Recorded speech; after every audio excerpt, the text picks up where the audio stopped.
Hello everyone, my name is Reshma and I'm from Inner Compass and welcome to TGR Think and Grow Rich series.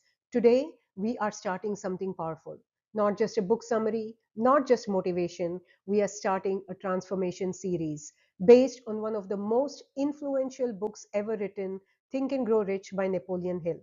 Now this book contains the secret which has been put to a practical test by thousands of people from every walk of life. It was Mr. Carnegie's idea that the magic formula, which gave him stupendous fortune, ought to be placed within the reach of people who do not have time to investigate how people make money. He believed the formula should be taught in all schools and colleges. Now, here is the truth.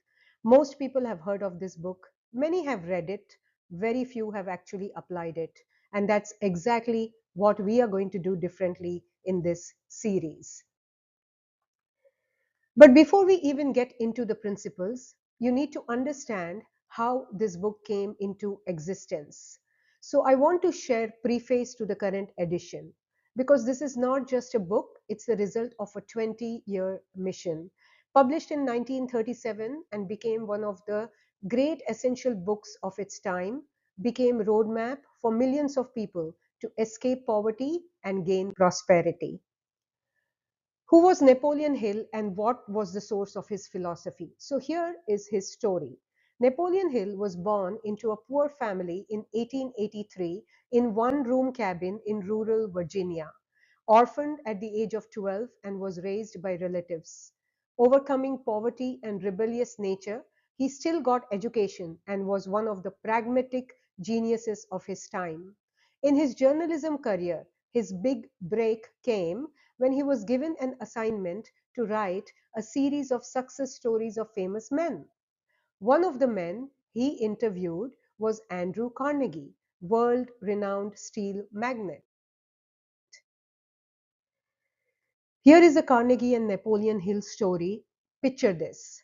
Carnegie was a steel magnate, a titan, a self made billionaire in today's terms.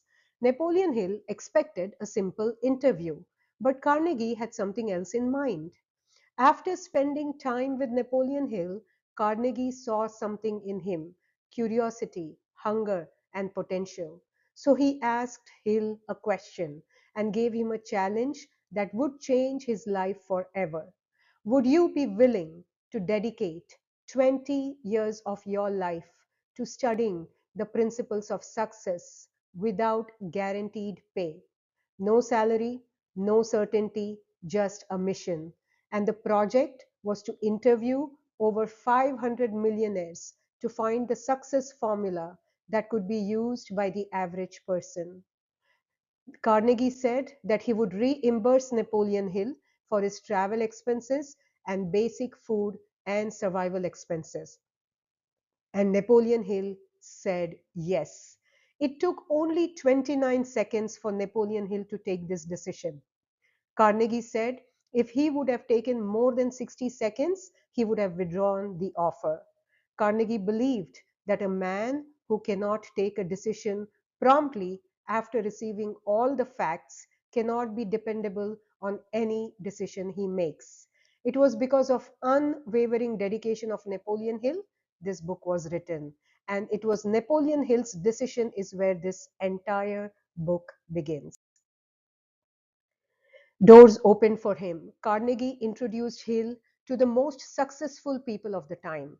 And for the next 2 decades, Napoleon Hill studied them, not only their businesses, but their thinking patterns. He wanted to understand what makes successful people think differently. Is there a formula behind success? And after 20 years of research, interviews, failures, and persistence, he distilled everything into this philosophy. The principles of success are universal and repeatable. That's what became Think and Grow Rich. Napoleon Hill met Andrew Carnegie around 1908. Think and Grow Rich was published and completed in 1937. So, yes, roughly 29 years between the meeting and the book. This was not fast content. This was slow cooked wisdom. Now, when you understand this story, the preface really hits differently because this is not theory. This is not guesswork. This is a lifetime of studying success compressed into a set of principles you can apply.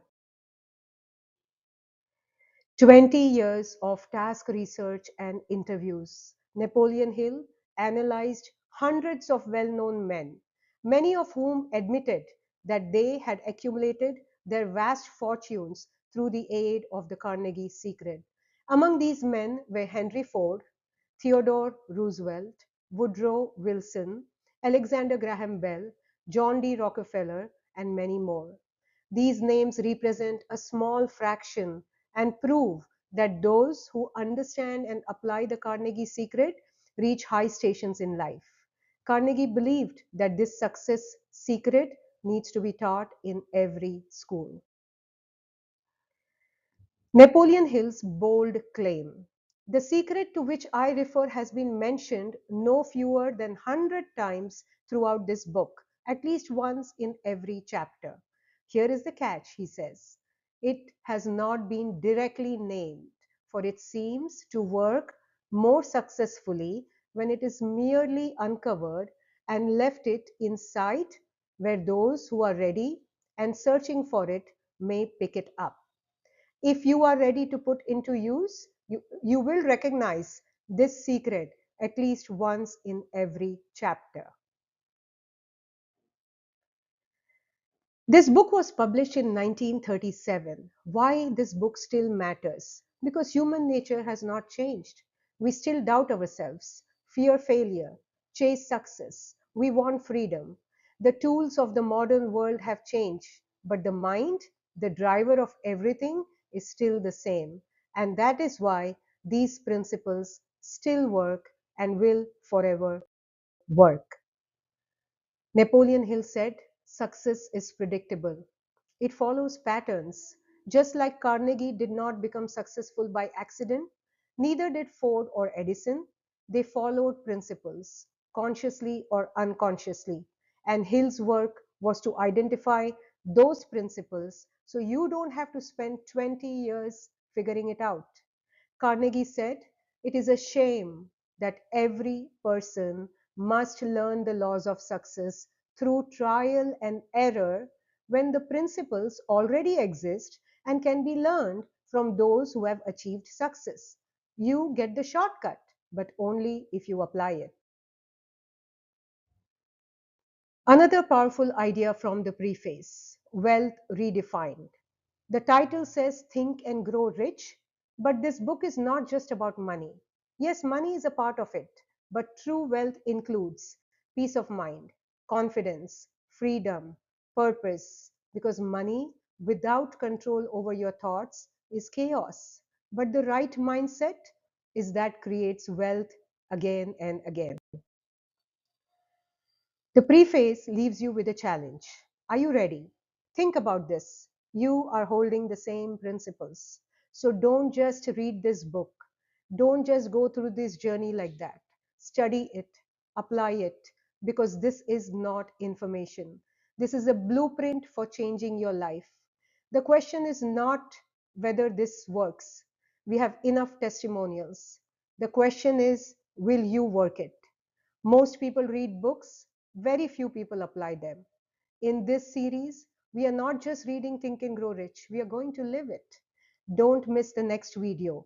Please do watch the next video for episode 1, part 2. See you all in the next video.